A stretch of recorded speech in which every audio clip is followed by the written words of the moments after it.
இடமலம் நேயர்களுக்கு வணக்கம். நான் உங்கள் பரத் பேசிட்டு இருக்கேன்.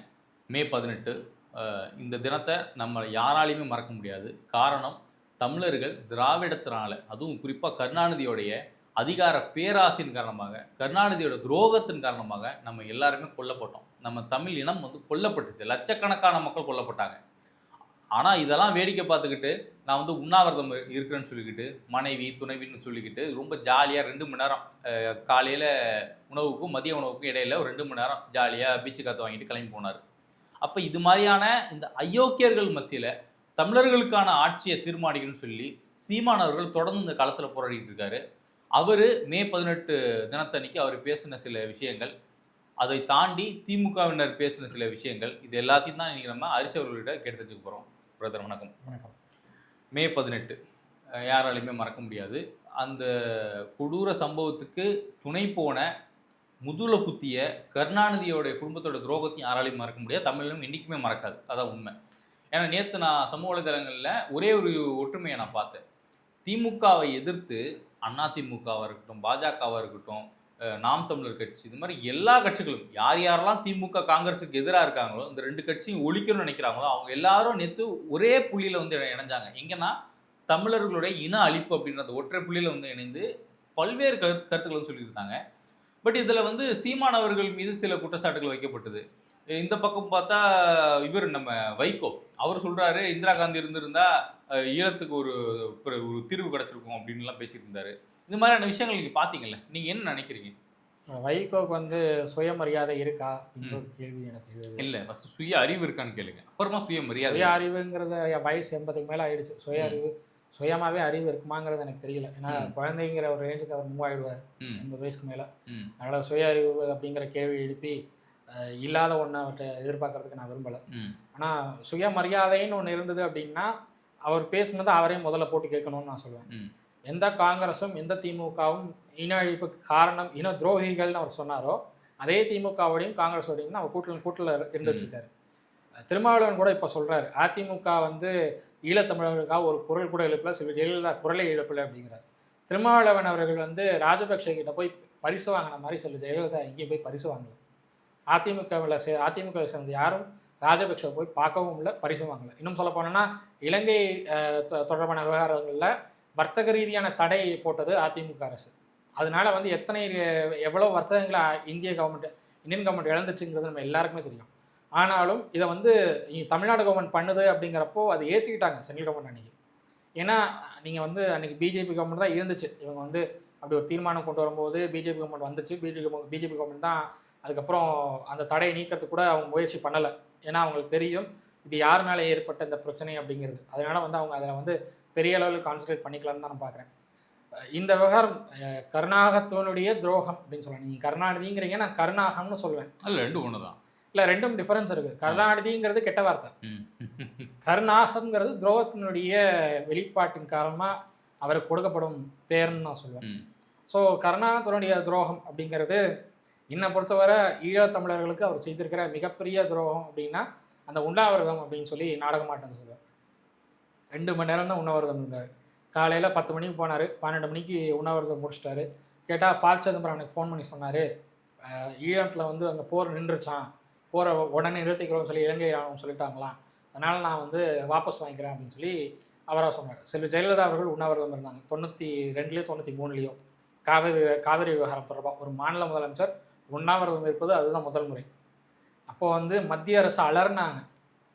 மத்திய அரசு அலறி அங்கேருந்து சென்ட்ரல் மினிஸ்டர் வந்தாங்க, முன்னாள் குடியரசுத் தலைவர் பேசினாங்க, இங்கே இருக்கிற அவங்களுடைய கூட்டணி கட்சி தலைவர்கள் அத்தனை பேரும் பேசினாங்க.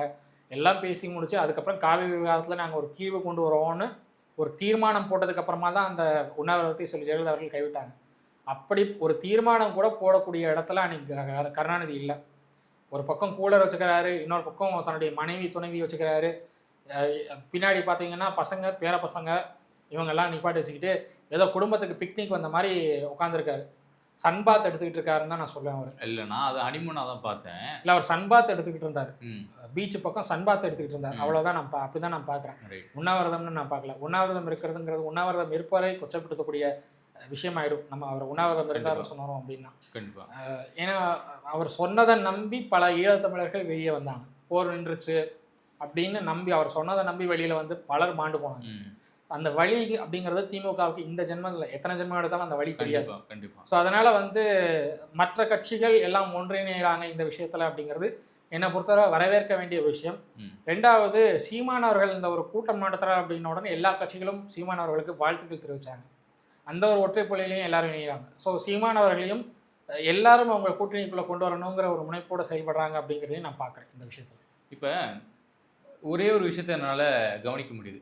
கர்மாச பூமராங்கன்னு சொல்லுவாங்க. அது நான் நேற்று வந்து நான் அதை உண்மைக்குமே நம்புறேன். கர்மா பூமராங்கன்னு சொல்கிறீங்களா, கர்ணாஸ் பூமராங்கன்னு சொல்கிறீங்களா? இல்லை, கர்ணாஸ் ஒரு பூமர் தான், அதை விட்டுருங்க. பட் கர்மாவே ஒரு பூமராங்க அப்படின்றத நான் நேற்று உண்மையிலே கவனித்தேன். என்னன்னா, மே 18 அந்த சூழலில் முள்ளிவாய்க்காலில் ஒரு மிகப்பெரிய ஒரு இனப்படுகொலை நடந்தது. கிட்டத்தட்ட 2 லட்சம் 2.5 லட்சம் மக்களுக்கு மேலே குழந்தைகள் உட்பட கொடூரமான முறையில் கொல்லப்பட்டாங்க. அவங்களோட சாபம் தான் இல்லைங்க. பிரபாகரனோட பையனுக்கு வந்து பிரபாகரனோட பையனை வந்து பிடிக்கிறாங்க. பிடிச்சிட்டு பிஸ்கட் வாங்கி கொடுக்குறாங்க. பிஸ்கட் கொடுத்து சாப்பிடுப்பாங்கிறாங்க. சாப்பிட்ட உடனே வந்து அந்த பையனை வந்து கொலை பண்ணுறாங்க. அதே மாதிரி அங்கே இருக்கிற மற்ற ஈழத்தமிழர்கள் அவங்கள பெண்களாக இருந்தால் அவங்கள கற்பழித்து கொலை பண்ணுறாங்க. இதில் வந்து இந்திய இராணுவ படையினுடைய ஒரு பிரிவு அவங்களுக்கு வந்து ட்ரைனிங் கொடுத்துருக்காங்க இலங்கை இராணுவத்துக்கு. அந்த ட்ரைனிங் கொடுத்த பிரிவும் வந்து இதில் ஈடுபட்டிருக்காங்க இந்த கற்பழிப்பு செஞ்ச விவகாரங்களில். இதுவரைக்கும் எத்தனை குற்றவாளி தண்டிக்கப்பட்டிருக்காங்க? கரெக்ட், யாருமே தண்டிக்கப்படல. ஆமாம். அந்த சாபம் தான் கருணாநிதியை கடைசி வரைக்கும் ஆட்சியில் வந்து உட்கார விடாமல் அவர் வந்து அநாத பணமாகவே அவர் வழி அனுப்புனுச்சு.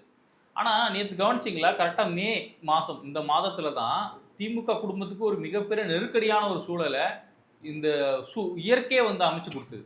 மத்திய அரசனுடைய இடி ரைடாக இருக்கட்டும், உதயநிதியோட முக்கியமான பினாமி ரத்தீஷ், ஆகாஷ் இவங்கெல்லாம் நாட்டை விட்டு ஓடி போகிறதா இருக்கட்டும், இது மாதிரி நிறைய சம்பவம் இந்த மே மாதத்தில் நடந்தது. அதே மாதிரி இவர் நம்ம செந்தில் பாலாஜி கைது செய்யப்பட்டதும் இதே காலகட்டம் தான், கடந்த 2 வருஷத்துக்கு முன்னாடி இதே காலகட்டத்தில் தான். அப்போ என்னன்னா, இங்கே வந்து அந்த மக்களுடைய அந்த வலி இருக்குல்ல, வேதனை இருக்குல்ல, நேற்று கூட நினைவு இடத்துல போயிட்டு அங்கே இருக்கக்கூடிய ஈழத்தமிழர்கள் வந்து நினைவேந்தல் அஞ்சலி செலுத்தும் போது கூட அழுகுறாங்க. சில பேருக்கு நான் யோசிச்சேன், என்னப்பா ஒரு லேடி கை இல்லை, நார்மலாக ஆக்சிடென்ட்னு நினச்சா அவங்க அந்த போரில் பாதிக்கப்பட்டவங்க இன்னுமே அது மாதிரி ஆட்கள் இருக்காங்க. அப்போது இப்போ சொல்லும்போது எனக்கு ஒரு மாதிரி இருக்குது. அப்போ இது மாதிரியான பாவ செயல்களை பண்ணிட்டு இன்னைக்கு திமுக ஆட்சி கட்டில் உட்காந்துட்டு நாங்கள் வந்து அதை பண்ணிட்டோம் இதை பண்ணிட்டோம், மோடி வந்து எதுவுமே பண்ணலை இப்படிலாம் சொல்லி, மோடி பண்ணுறாரு பண்ணலாங்கிறது தேவையில்லை. நீ ஆட்சியில் இருக்கும்போது துரோகம் பண்ணியா இல்லையா, இதான் நம்ம கேள்வி. அதுக்கான கேள்வி இன்னொரு கொடுக்கவே இல்லை. இப்போ இவர் சொல்கிறார், வைகோ சொல்கிறாரு, இந்திரா காந்தி இருந்தால் ஈழத்துக்கு ஒரு வேலை இது கிடச்சிருக்கும், தீர்வு கிடச்சிருக்கணும். ஒட்டிருக்கும். ஆமாம், அப்போ கச்சத்தீவை கொடுத்து யாரு? இல்லை, இந்திரா காந்தி இருந்திருந்தா என்ன பண்ணியிருப்பாங்க அப்படின்னா, தமிழ் மக்கள் அங்கே இருக்கவே கூடாதுங்கிற ஒரு இடத்துக்கு அவங்கள நகர்த்தி கொண்டு வந்திருப்பாங்க. கண்டிப்பாக கண்டிப்பாக. அவங்க வந்து தமிழ் மக்களுக்கான உரிமையை மீட்டு கொடுத்துருக்க மாட்டாங்க எனக்கு தெரிஞ்சு. ஏன்னா கச்சத்தீவை தாரை வாரத்து தமிழக மீனவர்களுடைய வாழ்வாதாரத்தை சிதைத்தவர்கள் காங்கிரஸை சேர்ந்தவர்கள். இந்திரா காந்தி தான் பண்ணாங்க. ஆமாம், இந்திரா காந்தி வந்து தமிழர்களுக்காகவும் தமிழ் மக்களுக்காகவும் குரல் கொடுக்கக்கூடிய இடத்துல இருக்காங்க அப்படின்னா ஏன் தமிழக மீனவர்கள் நட்டாட்டில் விட்டாங்க? வைகோ அவர்கள் வந்து கூட்டணியில் இருக்கேங்கிறதுக்காக என்னத்தையோ பேசிட்டு இருக்காருன்னு தான் நான் பார்க்குறேன். அவர் வந்து அவருடைய பேச்சை அவர் முதல்ல மறுபடியும் திருப்பி கேட்கணும்னு தான் சொல்லுவேன் நான். ஏன்னா இதுக்கு முன்னாடி அவர் என்ன பேசினாருங்கிறதெல்லாம் அவர் முதல்ல வந்து ரீவைண்ட் பண்ணி கேட்டால் கொஞ்சம் நல்லாயிருக்கும். கருணாநிதி வந்து ஈழ மக்களுக்கு துரோகம் செய்து விட்டார். ஈழத்து துரோகியான கருணாநிதியை நாங்கள் ஒருபோதும் மன்னிக்க மாட்டோம். திமுகவோடு இந்த ஜென்மம் இல்லை, எத்தனை ஜென்மம் எடுத்தாலும் கூட்டணி வைக்க மாட்டோம்னு சொன்னவர் இதே வைகோ. இன்னைக்கு கூட்டணியில் இருக்காங்க. இன்னும் சொல்லப்போனா இன்னொரு வைகோக்கு அப்புறம் மதிமுக திமுகவில் இணைஞ்சிருமோ அப்படிங்கிற ஒரு எண்ணம் மதிமுக நிர்வாகிகள். அவருக்குள்ளதான் எனக்கு அரசியலே வேணும்னு சொல்லி அழுதுகிட்டுலாம் ஓடினாருங்க. இல்லை, இப்போ மதிமுக நிர்வாகிகள் அத்தனை பேருக்கும் அந்த ஒரு எண்ணம் இருக்கு. ஒருவேளை திமுகவில் கட்சியை இணைச்சிருவாங்களோ அப்படிங்கிற ஒரு எண்ணம் எல்லாருக்குமே வந்துருச்சு. ஏன்னா அவ்வளவு இணக்கமா போயிட்டு இருக்காரு. எத்தனை நிர்வாகி இருக்காங்க? நிர்வாகி அப்படின்றீங்களே, எத்தனை பேர் இருப்பாங்க? 10 பேர் இருப்பாங்கன்னு வச்சுக்கோங்களேன். அதான் மக்களின் நீதி மையத்தில் ஒரு 5 பேர் இருந்தாங்க. இப்போ எல்லாரும் அங்கே போயிட்டாங்க. இப்போ கமல் இன்னொரு ஸ்நேகன் மட்டும் தான் இருக்காரு. கமல் போயிட்டாரு. கமல் வந்து திமுக ஐக்கியமாயிட்டாரு. அப்போ கட்சி யார் ஸ்நேகன் பார்த்துக்கிறாரோ? கட்சி இருக்காங்கிறதுக்கு முதல்ல கேள்விங்க. ஓ, அது சரி அது சரி. இப்போ நேற்று வந்து சீமான் அது மே 18 தினத்தை முன்னிட்டு ஒரு மேடை அமைச்சு சில விஷயங்கள் பேசுகிறாரு. பேசும்போது அவர் சொன்னதில் நான் ஒரு விஷயம் கவனித்தேன். தொடர் தோல்விக்கு காரணம் என்ன அப்படின்ட்டு அவர் நேற்றே அறிவிச்சிட்டார், நான் இந்த எலெக்ஷனும் தனியாக தான் நிற்க போகிறேன் அப்படின்ட்டாரு. பட் அவர் தொடர் தோல்வி காரணமாக என்ன நினைக்கிறாருன்னா, இங்கே இருக்கக்கூடிய அந்த அதிகாரத்தில் இருக்கக்கூடிய நபர்கள் செய்யக்கூடிய அந்த பணம், நம்ம என்ன பணம் இல்லை, அதான் நாம் தமிழர் கட்சியினோட வீக்னஸ், இதை வச்சு அவங்க வந்துடுறாங்கன்ற மாதிரியான ஒரு விஷயம் பதிவு பண்ணியிருந்தார். இப்போது நீங்கள் என்ன நினைக்கிறீங்க? சீமானுடைய வெற்றிக்கு எது காரணமாக இருக்கும்னு நினைக்கிறீங்க? தோல்விக்கு எது காரணமாக இருக்கும்? சீமான் அவர்களுடைய தோல்விக்கு காரணம் பணம்னு சொல்கிறத நான் அக்செப்ட் பண்ணிக்க மாட்டேன். ஏன்னா வந்து சீமான் அவர்கள் தனக்கான ஓட் பேஸ் என்ன அப்படிங்கிறத ஃபர்ஸ்ட் பார்க்கணும். ம். நிரந்தர வாக்கு வங்கியை வந்து தக்க வைக்கக்கூடிய இடத்துக்கு சீமான் வரணும். அப்பதான் வந்து அவர் ஜெயிக்கிறது பாசிபிள் ஆகும். இல்லைன்னா வந்து ஓட் பேங்க் ஏறுமே தவிர சீட்டு அது கன்வெர்ட் ஆகாது. சீட்டாக கன்வெர்ட் ஆகணும் அப்படின்னா நிரந்தரமாக ஒரு ஓட் பேங்க் வந்து தக்க வைக்கக்கூடிய இடத்துக்கு அவர் நகரணும். அப்போ ஒரு கொள்கையை நோக்கி நகரணும். தமிழ் ஈழம் சம்பந்தப்பட்ட கொள்கையை வச்சுருக்கீங்கன்னா அந்த கொள்கையை முன்னெடுத்துக்கிட்டே போடும் தொடர்ச்சியாக. அதான் பண்ணிட்டு இருக்காரு. பட் ஸ்டில் வந்து அது வாக்கு வங்கியாக இன்னும் மாறல. கிட்டத்தட்ட 8% வாங்கி வச்சிருக்காரு. 8% அடுத்த சட்டமன்ற தேர்தலில் 6%ஆகவும் குறையலாம், 4%ஆகவும் குறையலாம், 10% கூடவும் செய்யலாம். அது எப்படி வேணாலும் போகலாம். அது வந்து உங்களுக்கு நிரந்தர வாக்கு வங்கியாக இருக்க போகிறது இல்லை. நிரந்தர வாக்கு வங்கிங்கிறது உங்களுக்கு கேட்ரஸ் பெஸ்ட்டாக இருக்கணும். கேட்ரஸ் பெஸ்ட்டாக இருக்கணும்னா நீங்கள் முதல்ல கட்சியில் 2ஆம் கட்ட தலைவர்கள் யாரோ அவங்கள வந்து நீங்கள் அவங்கள உருவாக்கணும். 2ஆம் கட்ட தலைவர்கள் உருவாக்கணும். 2ஆம் கட்ட தலைவர்கள் இல்லை 3ஆம் கட்ட தலைவர்கள் இருக்கணும். அவங்க வந்து பூத் கமிட்டி ஆளுங்க நியமிக்கணும். அந்த பூத் கமிட்டி ஆளுங்க வந்து உங்கள் கட்சிக்கு யார் ஓட் போட போகிறாங்களோ அவங்களெல்லாம் வந்து ஓட்டர்ஸாக உங்கள் கட்சிக்கு கீழே கொண்டு வரணும். ஸோ இதெல்லாம் நடந்தால் மட்டும்தான் அது நிரந்தர வாக்கு வங்கியாக அதை மாற்ற முடியும். நாங்கள் அதை உருவாக்கி வச்சிருக்கோமே சாட்டை திருமுருகன் மாதிரியான 2ஆம் கட்ட தலைவர்கள் நாம் தமிழர் கிடையவே கிடையாது. எல்லாருமே வந்து பேச்சாளர்களாக மட்டும்தான் இருக்காங்களே தவிர 2ஆம் கட்ட தலைவர்கள்னு அஃபிஷியலாக யாரையுமே அனௌன்ஸ் பண்ணல இப்போ வரைக்கும். அஃபிஷியலாக சொல்லலை. அஃபிஷியலாக கட்சி இயக்குறது சாட்டை திருமுருகன் தான். அப்படி நீங்கள் அன்அஃபிஷியலாக கட்சியும் நடத்திட்டு போயிடலாம். அதுக்கு அப்படி வரீங்களா? அஃபிஷியலாக நீங்கள் அனௌன்ஸ் பண்ணி அஃபிஷியலாக இவங்க தான் 2ஆம் கட்ட தலைவர்கள், இவங்களுக்கு கீழே இந்த நிர்வாகிகள் செயல்படுவாங்க, இந்த நிர்வாகிகள் வந்து பூத் கமிட்டி ஆட்களை நியமிப்பாங்க. அந்த பூத் கமிட்டியினர் வந்து கட்சிக்கான வாக்காளர்கள் யாருங்கிறத கண்டுபிடிச்சு அந்த வாக்குகளை வந்து கட்சிக்கு தொடர்ச்சியாக கிடைக்கிறதுக்கு வழிவகை செய்வாங்க அப்படிங்கிற ஒரு அறிக்கையோட அந்த பணிகளை அவர் முன்னெடுத்தார் அப்படின்னா அது நிரந்தர வாக்கு வங்கியாக அது மாற்றத்துக்கான பாசிபிள் இருக்கு. ரைட். இப்போ திமுக தரப்புல என்ன குற்றச்சாட்டு வைக்கிறாங்கன்னா சீமான் தமிழ் இனத்துக்கு எதுவுமே பண்ணதில்லை, அவர் வச்சு தமிழினத்தை வச்சு அவர் வந்து பிழைப்பு நடத்துறாரு, வசூல் வேட்டையில ஈடுபடுறாரு. திமுக வந்து தமிழினத்தை வந்து அழிக்கிறத தவிர வேற எதுவுமே பண்ணல. சீமான் எதுவுமே பண்ணல அப்படின்னா சீமான் போராடவாக செய்யறாரு. திமுக போராட்டங்கிற பேர்ல தன்னுடைய சுயலாபத்துக்கு எது தேவையோ அதை மட்டும் பண்ணிட்டு இருக்கு. இல்லைங்க, இப்போ மே 18 வந்தது, இதுக்கு வந்து நான் நிதி வேணும் சப்போர்ட் பண்ணுங்கன்னு சொல்லி அவர் ஒரு காணொலி போட்டிருந்தாரு. அதன்படி கிட்டத்தட்ட 21 லட்சம் 22 லட்சம் கிட்ட பணம் வந்து அவங்க அஃபிஷியல் வெப்சைட்லேயே அதை போட்டிருக்காங்க. அப்போது 21 லட்சம் அவர் வந்து கலெக்ட் பண்ணுறாரு அப்படின்னா அது நேற்று அந்த மாநாட்டுக்கு 21 லட்சம் செலவு பண்ணியிருப்பாரான்ற ஒரு கேள்வி ஒன்று இருக்குது. கரெக்டு தானே? அப்போது தொடர்ந்து பணத்துக்காக நீங்கள் வந்து மக்கள்கிட்ட போய் நிற்கிறதுங்கிறது சரியா அப்படின்ற கேள்வியே திமுக.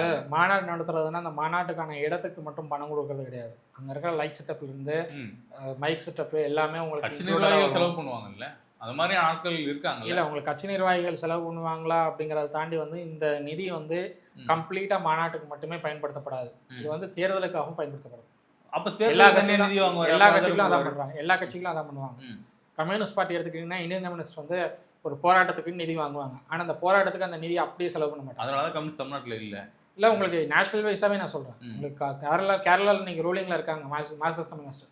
போராட்டத்துக்குன்னு ஒரு நிதி வாங்குறாங்க அப்படின்னா அந்த நிதியை கம்ப்ளீட்டாக போராட்டத்துக்கு பயன்படுத்த மாட்டாங்க. அந்த நிதியில் ஒரு 25% பயன்படுத்திக்கிட்டு 75% வந்து சேமிப்பில் வைப்பாங்க. அந்த 75% எலெக்ஷன் டைமில் யூஸ் பண்ணுவாங்க. ஏன்னா எலெக்ஷன் டைமில் வந்து செலவு பண்ணக்கூடிய வேட்பாளர்கள் தாண்டி செலவு பண்ண முடியாத வேட்பாளர்கள் இருப்பாங்க. அவங்களுக்கு இது செலவு பண்ணுறதுக்கு என்ன பாசிபிலிட்டி இருக்குது அப்படிங்கிறது பார்ப்பாங்க. கட்சி தலைமை சார்பாக ஒரு 10 கோடி ரூபா இல்லை 5 கோடி ரூபா வந்து ஒதுக்குவாங்க. அதில் வந்து 2 கோடி ரூபா வரைக்கும் தான் செலவு பண்ண முடியும் வேட்பாளர். மிச்சத்தை செலவு பண்ண முடியாது.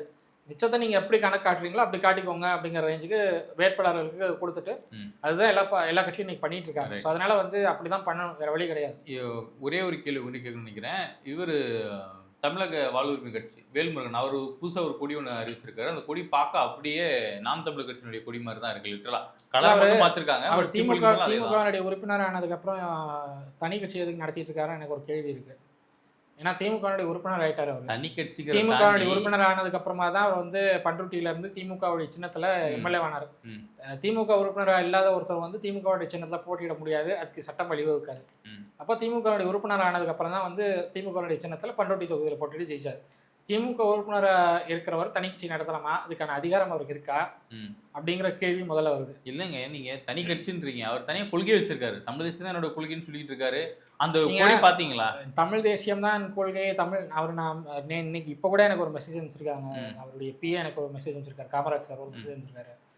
நேற்று வந்து பொதுக்கூட்டம் நடத்தினாங்க, இது உங்களுடைய பத்திரிகையில் வந்து செய்தியாக போடுங்க அப்படின்னு சொல்லி எனக்கு ஒரு மெசேஜ் அனுப்பிச்சிருக்காங்க. பட் நான் இப்போவும் சொல்கிறேன், தமிழ் தேசியம், தமிழ் கொள்கை, தமிழ் மக்களுடைய உரிமையை மீட்கணும் அப்படிங்கிறீங்கன்னா காங்கிரஸ் இல்லாத ஒரு கூட்டணிக்கு நீங்கள் முயற்சிக்கணும். காங்கிரஸோடு நாங்கள் இருப்போம், நாங்கள் திமுகவோடு இருப்போம், ஆனால் எங்களுடைய கொள்கை வேறு, கூட்டணி வேறு, நீங்கள் பயணிக்கிறது அது கம்ப்ளீட்டாக முரண்படுது. நீங்கள் அதிமுக பாஜக கூட்டணியை பற்றி மட்டும் பேசுறீங்கல்ல, ம். அதிமுகவுக்கும் பாஜகவுக்கும் கொள்கை வேற, கூட்டணி வேறையா இருக்கு. எப்படி நீங்கள் கொள்கையை வித்துட்டு நீங்கள் கூட்டணிக்கு போறீங்களான்னு கேட்குறீங்களா? அதே தான் நான் இவருக்கும் கேட்பேன். கொள்கையை வித்துட்டு தான் இவர் கூட்டணிக்கு போறாரா? பதில் சொல்லட்டும். சரி. இப்போ அவர் உங்களுக்கு ஏதோ அட்ரஸ் பண்ணாருன்னு சொன்னீங்கல்ல, ஏன் முரசொலியில் போட்டுக்கலாமே? முரசொலி போட மாட்டேன்ட்டாங்களா? விரட்டி விட்டாங்களா? இல்லை, முரசொலியில் வந்து அவங்க திமுக சார்ந்த செய்திகள் மட்டும்தான் வெளியிடுவாங்க. ஓ. கூட்டணி கட்சிகள் சார்ந்த செய்திகள் வெளியிட மாட்டாங்க. ம். கூட்டணி கட்சி சார்ந்த செய்திகள்னா காங்கிரஸோடைய செய்திகள் மட்டும்தான் அதில் வரும். ரைட். மற்ற எந்த கட்சிகளுடைய செய்திகளும் அதில் வராது. ரைட். பொறுத்து பார்ப்போம் பிரதர். தன்மானத்துக்காக கட்சி நடத்துறாங்களா? இல்ல தமிழ் இனத்துக்காக கட்சி நடத்துறாங்களா? இல்ல இல்லை, தன்மானத்தை இழந்து சீமானவர்கள் முன்னெடுக்கிற அரசியல் என்ன பொறுத்தவரை நீங்கள் தவிர்க்க முடியாத ஒரு ஒன்றா இருக்குது. ம். அதை வந்து அவர் கண்டினியூ பண்ணணும் அப்படிங்கிறது தான் என்னுடைய வேண்டுகோள். ம். ஆனால் வந்து ஒரு நிரந்தர வாக்கு வங்கி அவர் வந்து கட்டமைக்கிறதுக்கு என்ன வழியோ அதை பார்க்கணும். அது இல்லாமல் நான் வந்து தமிழ் தேசியத்தையும் தமிழ் மக்களுடைய உரிமையை மீட்கிறதுக்காக மட்டுமே நான் குரல் கொடுப்பேன்னு பயணிச்சுட்டு இருந்தாருன்னா நிரந்தர வாக்கு வங்கியை உருவாக்காது. 8% 10% ஆகலாம், 10% 12% ஆகலாம்.